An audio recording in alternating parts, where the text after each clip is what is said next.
Hello everyone, SirMonkeySuit is here back again with Fate Unlimited Blade Works. We're on episode 9 or episode 10 if you're on Netflix, and in the last episode we had our first casualty. So Shinji, who is the master of what was once perceived to be assassin, turned out to be rider, is now dead. Well, Shinji's not, the assassin is, or the rider. Fuck's sake! The servant, Shinji's servant, rider, is now dead. Thanks to Caster, and not even the real Caster, a shadow of Caster. So that's nuts. I mean, it just goes to show how powerful she actually is. I mean, not only is she like, you know, like still like her real self was at Ryudo Temple, so she probably had like all the mana in the world to splash out on fucking actually putting a pure duplicate of herself at the school. Like she's also like, you know, been taken all of this power and mana and all that stuff from all of the fucking community, the whole city, so it's not surprising that she is actually that powerful. I mean, we didn't really get to see Ryder die, we just saw her dead. So there's that.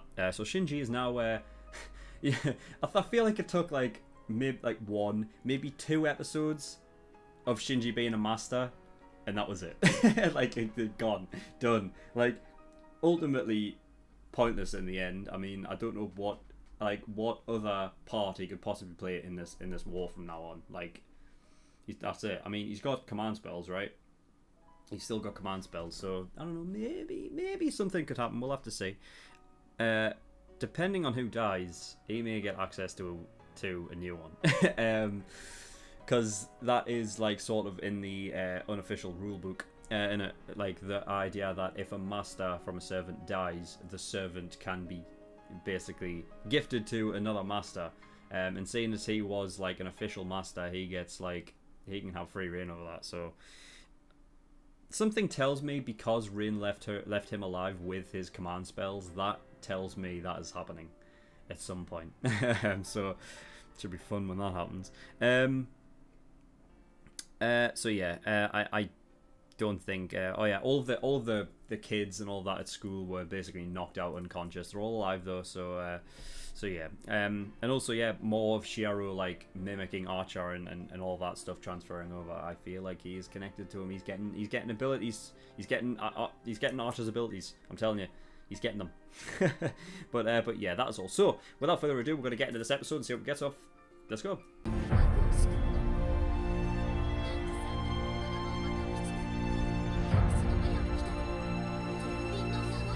Okay, episode 9. Or episode 10 if you're on Netflix. Alright, so very first thing that cropped up in this episode, Archer fucking came out of nowhere. He said he's surprised to see Saber with Shiaro. Why? It's such an odd thing to say, isn't it? Like, is he just saying that out of pure, like, almost like spite a bit? Because he's like, I feel like his persona's almost changed a bit. And it's strange. Like, he seems like totally different. Like, he seems like more, he doesn't mind disregarding, I don't know, he seems so like upfront about shit now, whereas like before he was just fine to follow, whereas now he seems like he's like so set on like his own thing. It just seems that way. Like it's very odd.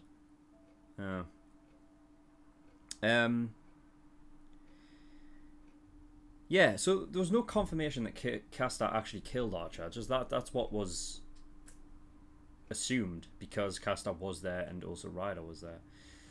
The fact of there being another one is very, like, because how do you not figure that out? I thought it was already weird that Saber couldn't pick up on there being 2 other servants in there with her, because they had Ryder and then Caster was there also. But well, no, because that was just Caster's shadow though, right? So I'm wondering if it doesn't give off like the same vibe. But clearly Saber was able to pick up Caster's shadow, but she wasn't able to pick up Ryder's.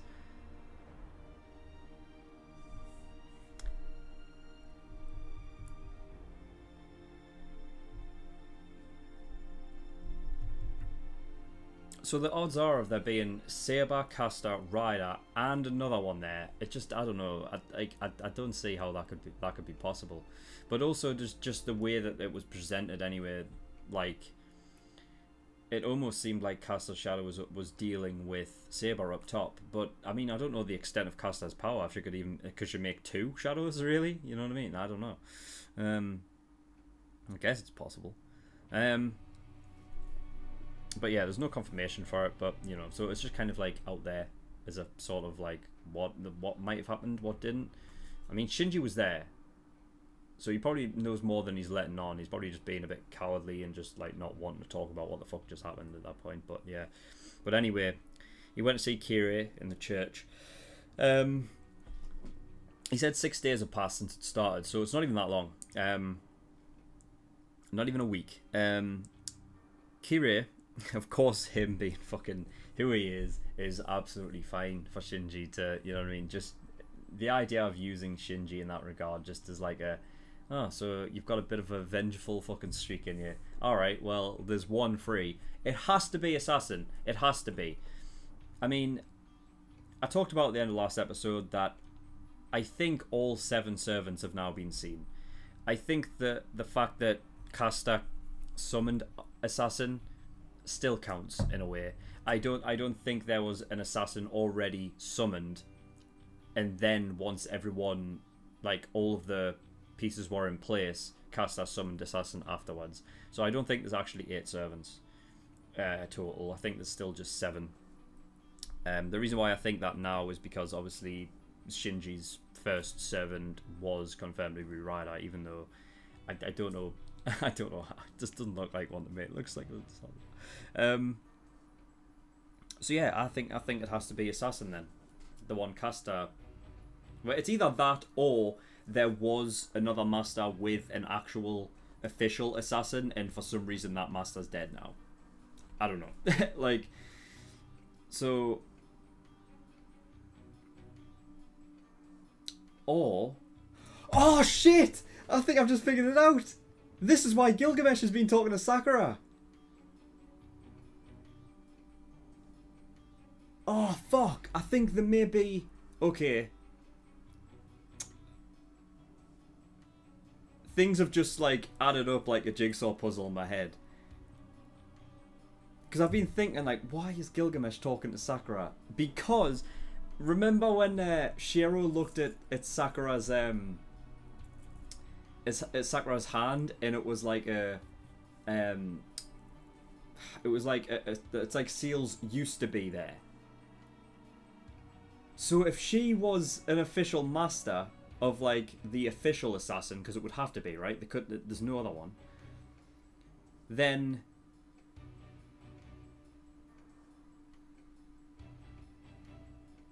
she gave it up. Then I think she gave it up,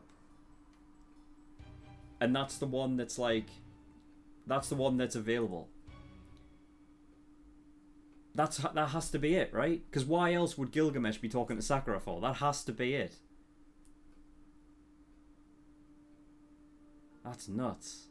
I think that's right. I think that's right. Things just sort of like it added up in my head. I'm kind of annoyed I didn't figure that out sooner, to be honest. I completely disregarded Sakura being a part of it because when we did see that like sort of like leftover mark, I'm sure Shiro was getting one as well, and I thought it was like a case of like the Holy Grail deciding who to give it to, like it was weighing up options, and that's what I thought it was. So because Shiro eventually got it, I completely shrugged off Sakura being a part of it at all. Like that was something that I was like, all right, that's definitely not the case then. But now I think it makes all the sense in the world. Fuck. That has to be it. So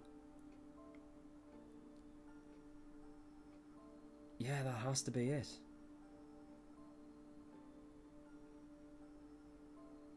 Fuck, that's nuts. Alright. So yeah, it was confirmed Issei goes to school from Ryudo Temple, so I guess he lives there then? Or lives near it, like, I don't know. but that's why the sort of like they had him sort of pinned as maybe being a master, because obviously him living there, it's like it's a bit convenient, isn't it, that shit's happening, and like, you know, that big battle that just fucking took place a few episodes ago and nobody batted an eye,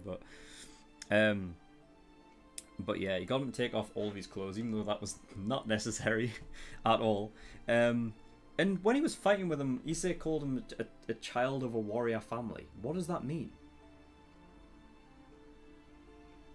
That could easily be like some like Japanese like joke, possibly, because Shiro lives in like a traditional like Japanese sort of house, maybe, possibly, I guess. I don't know. It's like it's a land that's like a bit, you know, could be associated with that. So it could just be a Japanese joke that I don't get because I'm not Japanese, but I find it like odd, because I'm thinking about like Kiritsugu, like it's not public knowledge that Kiritsugu did what he did, you know what I mean? So that you can't get that from that. I don't know. Although I guess if he's like training in the dojo, then I guess that's the sort of connection, right? If he's training in a dojo, like, you know, with the art of swords, then I guess that's probably where he gets it from. So it's taken as a joke that way as well, I guess. Right, this one confused me a bit. Shiro, when he was on his way home, and after like Tosaka had like already left, like, you know, quite a long time beforehand, he sort of like turned and like just went off in a different direction, and I thought well, in the reaction I said, he's not going to Ryudo Temple, is he? Like, just to like, you know, to find out. I was like, that'll be a bad idea. And then I saw Rin there, and I was like, wait a minute, what? He's going to the Tosaka estate? And then it turns out, no, it's Sakura's house, because Gilgamesh was there to see her. And apparently, Tosaka wanted to go there just to make sure that she was all right. And Rin took, like, you know, basically she thought she'd figured it out, basically saying, oh, you came here to see if Sakura was all right. What, you interested in, are you? Or one of those kind of things. And then Shiro completely, totally, like, you know, nothing changed in the expression of his face. He said, no, I came to find you because you told me to come back to you with information. So I'm confused then. Did he go up there knowing he was going to see Sakura, or did he go up there like instinctively, like subconsciously, because he knew Rin was there? I don't know if there's a crossover thing, because obviously I know he's connected to Archer and whatnot, so I don't know, because Archer's connected with Rin, if there's like a crossover thing where there's like a sort of, I don't know, like some feeling where they know where each other is. You know what I mean? Because you know how like servants know where their masters are? Like even if they, you know, they know where they are, right? Just by tracing like their sort of like their mana, their personal like mana pool or whatever the fuck, and they can sense that. But like, I'm wondering if there's like a crossover because Archer's connected to both of them. If Shiro is able to find Tosaka, like, because of that, like, like I get a feeling she's over this way, so you can like you find her that. I'm wondering if that was the case, or he was actually planning on going up to see Sakura, because that was obviously a conversation like earlier on in the episode where they were like, oh, go see her, she'll be happy to see it. I feel like that's probably the most obvious one, and like I'm going like way off the fucking like way off in terms of like, oh yeah, maybe he's connected with Rin somehow. You know what I mean? But fucking hell, like, why else would I be doing these discussions if I'm not going to go a bit crazy with it? I mean, I just like throwing out nuts theories. It's possible. The only reason why I'm saying it is because the way Shiro acted, like when he turned, it almost like it's almost like his own feet were carrying him. As stupid as that sounds, like it almost like he didn't like. It's not like he didn't think about it and then moved. It's almost like he just like almost like his body took him that way. Like he was unaware of it.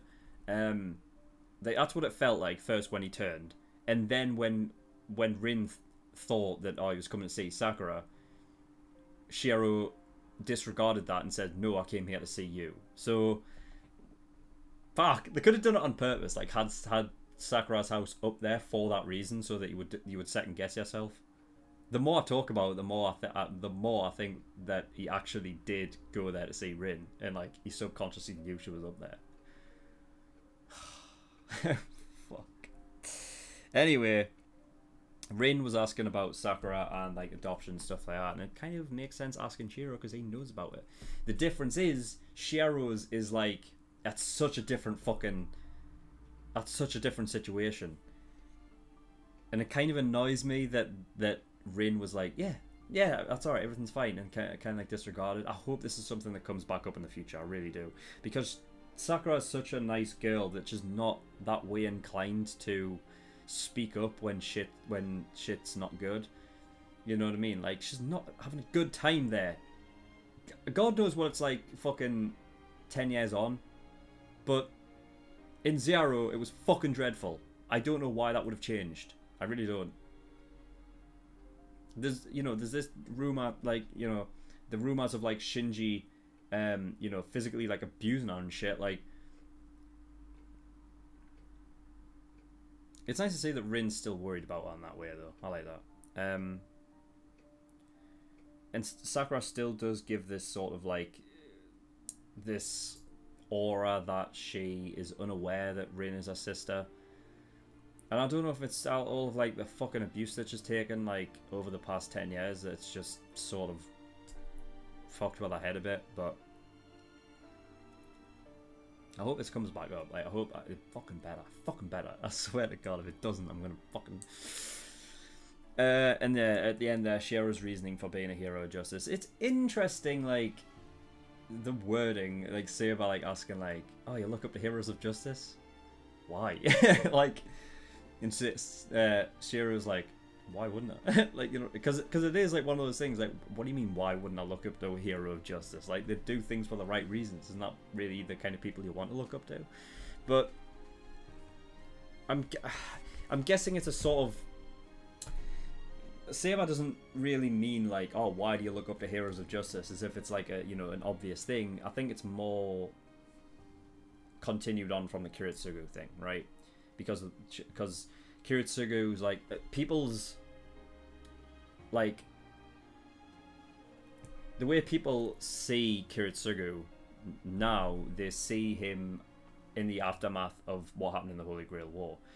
They didn't see him during it, and they didn't see it before. So everybody's sort of perception of who he is as a person, like, he is not tainted by his past ideology. And this is Saber's first time like hearing it, and it's interesting because we obviously know what happened in Zero. Those two never got along. They never talked directly, but they had like a fight in between Iri about this exact ideology that they're talking about. So I think it's just a continuation on from that is the reason why she's asking. And I also think, when I said like in an earlier episode about how I feel like the whole becoming a hero of justice, the pressure of doing that's what was getting to him, when in reality it wasn't exactly more or less the pressure on him about like what's the reasoning he's doing it. I think that's more along the lines of what it is, but I was pretty close. So I'm happy with that. I just can't believe I didn't get the Sakura being a master at one point because of that. I just shrugged it off because I thought they've done that reasoning. I feel like the way they portray the show, the way they write it, is actually fairly ingenious, because they put certain things together so that like you basically shrug off any idea of this happening, when in reality it did happen. I think they just put things in certain places to sort of like try and take you off the track of being right, so that it's. I think it is, but I could be wrong again, because they could be like fucking with me even more. But that's the reason why I fucking love this show, man. Like this, fuck.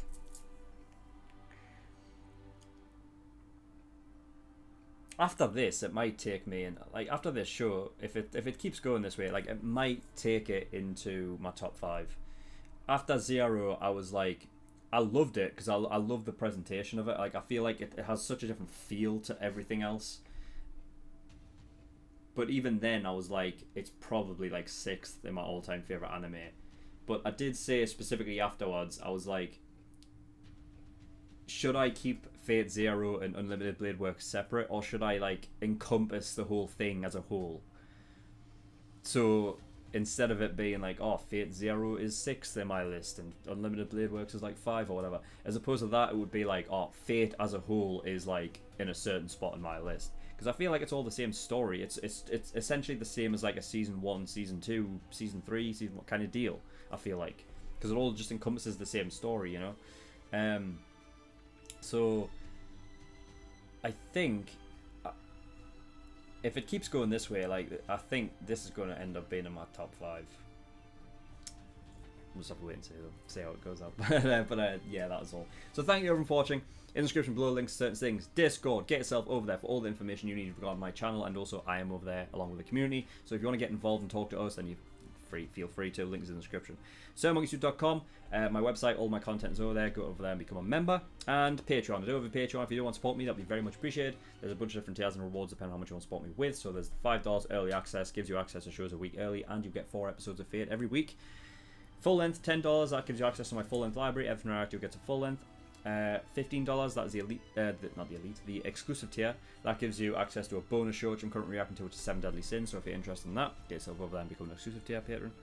$50, that is the elite tier. That gives you access to a show that, or gives you a choice of a show that you want me to react to, and I will react to it. It'll go at the back of the list. Might take a while to get around to it, but I will do eventually. But if you don't want to wait and you want to get your show reacted to next, then you want to get God tier, and that's $100. But that was all. Thank you for watching. I'll see you all next time. Bye bye.